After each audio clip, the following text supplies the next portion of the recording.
जय सिया राम। आज जिस विषय को लेकर के हम प्रस्तुत हुए हैं वह विषय है, जब हम जप करते हैं, गुरु के द्वारा प्रदत्त जप हो अथवा नाम, भगवान के किसी भी नाम का, जो हमारे इष्ट देव हैं, जो हमें प्रिय हैं, उनके नाम का जब हम जप करते हैं, अथवा गायत्री, क्योंकि द्विज, ब्राह्मण, क्षत्रिय और वैश्य, इनको गायत्री का अधिकार है, इनको यज्ञोपवीत का अधिकार है। और इनको यज्ञोपवीत में जब दीक्षा मिलती है गुरु के द्वारा, पुरोहित के द्वारा अथवा किसी संत जन के द्वारा, जब इन्हें गायत्री की दीक्षा मिलती है, तो वो सभी प्रकार के जप जो भी होते हैं, उन जप को कहां पर करने से कितना फल हमें मिलता है, इसी विषय को लेकर के आज हम यहाँ पर प्रस्तुत हुए हैं। सर्वप्रथम मंगलाचरण, मंगलाचरण के पश्चात आज की भगवत चर्चा को हम प्रारंभ करते हैं।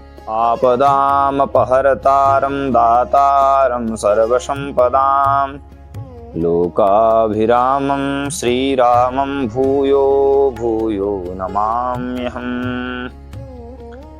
राम रामेति रामेति रमे रामे मनोरमे सहस्रनाम तत्तुल्यं राम नाम वरानने। श्री राम नाम वरानने। श्री सीतारामाभ्याम नमः। तो कथा कुंज परिवार में आप सभी का हार्दिक स्वागत एवं अभिनंदन। आज की हरी चर्चा, जैसे कि हमने पूर्व में बता दिया है कि आज की चर्चा किस विषय को लेकर के है, क्योंकि यदि विषय को बताया जाए तो आप लोग यह जान लेंगे कि यह जो चल रहा है, यह जो वीडियो चल रहा है, यह किस विषय को लेकर के है। तो आइए सर्वप्रथम एक बड़ा ही सुंदर यहाँ पर श्लोक उद्धृत कर रहे हैं और फिर उसी श्लोक के माध्यम से हम जानेंगे कि यह श्लोक कह क्या रहा है। आखिर हमें, क्योंकि शास्त्रों में जो वर्णित फल है ना, वह निश्चित रूप से हमें मिलता है, यह शास्त्र का वचन है। परंतु यदि हमें उसका फल नहीं मिल रहा है तो कहीं ना कहीं हमसे उस कार्य को करने में त्रुटि अवश्य ही हो रही है। परंतु यदि विधिवत रूप से यदि हम उस कार्य को करते हैं तो निश्चित रूप से समय के अंतर्गत ही वह फल हमें प्राप्त हो जाता है। तो आइए, गृहे चैक गुण प्रोक्ता गोष्ठे सतगुण स्मृतः पुण्यारण्ये तथा तीर्थे सहस्र गुणमच्युते अयुतः पर्वते पुण्यं नद्यां लक्षगुणो जपः कोटिर्देवालये प्राप्ते अनंतम शिव सन्निधौ। तो क्या, आइए तात्पर्य जानते हैं। जब हम इसके भाव को जानेंगे ना, तो निश्चित रूप से हमारी जो मति है ना, तो इसकी रति, इस मति की रति उस कार्य को करने के प्रति हमारी निश्चित होगी। तो यदि अगली समय से यदि निश्चित रूप से इस चीज को ध्यान रखिएगा, जब हम इन कार्यों को करते हैं, जब जप को करते हैं, गुरु के द्वारा प्रदत्त जो जप है, इतने शुद्ध वातावरण में और इतने शुद्ध स्थान पर यदि हम इसको करते हैं तो निश्चित रूप से उसका फल तो मिलना ही है और अधिक मात्रा में उसका फल मिलेगा। तो गृहे चैक गुण प्रोक्ता, यदि हम उस जप को, जो हमने 3 प्रकार के जप, गायत्री जप, नाम जप अथवा गुरु मंत्र जप, इन तीनों प्रकार के जप अथवा इसके अनंतर भी जो जप हैं, तो इनके जप को जब हम गृहे चैक गुण प्रोक्ता, इस जप को यदि हम घर पर करते हैं तो 1 गुना इसका फल मिलता है।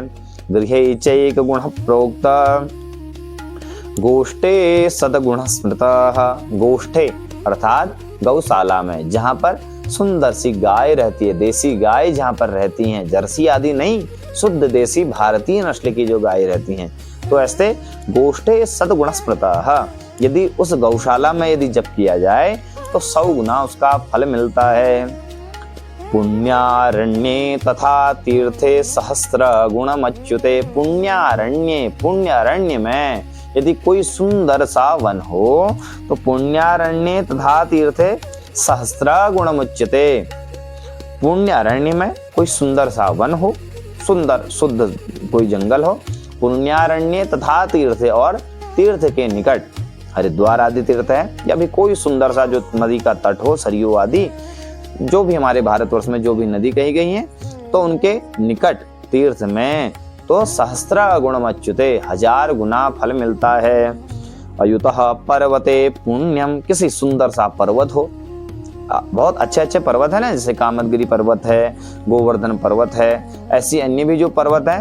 तो अयुतः पर्वते पुण्यम, जो पुण्य पवित्र जो पर्वत हैं। तो यहाँ पर अयुतः, अयुतः मतलब 10,000 गुना पर मिलता है। तो जो सुंदर हमारे पर्वत कहे गए हैं शास्त्रों में, तो वहां पर यदि हम जप को करते हैं तो 10,000 गुना उसका फल मिलता है।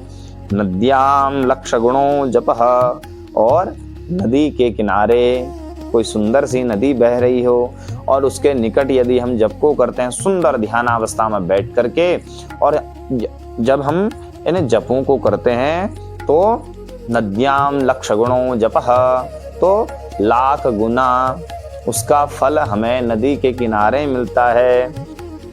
कोटिर देवालये प्राप्ते, और 1 करोड़ गुना फल कहाँ पर? देवालय में, कोई मंदिर हो, मंदिर का प्रांगण हो, भगवान की सानिध्यता हमें मिल रही हो, भगवान की सन्निधि हमारे निकट हो, भगवान का नित्य निरंतर हमें दर्शन हो रहा हो, तो वहां पर कितना?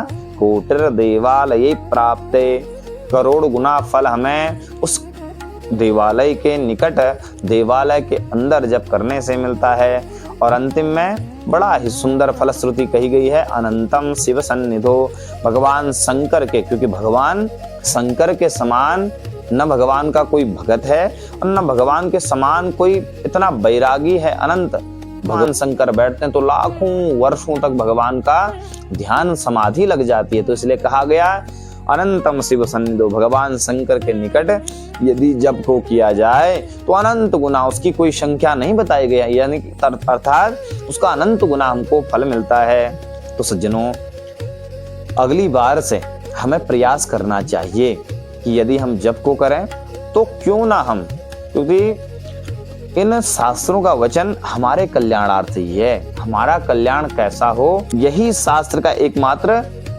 उसका उद्देश्य है, हम जीवों का कल्याण कैसा हो। तो अगली बार से यदि हम जप को करें तो हम ऐसा प्रयास करें कि जप को हम इस स्थान पर करें तो उसका अनंत गुना फल हमको प्राप्त होगा।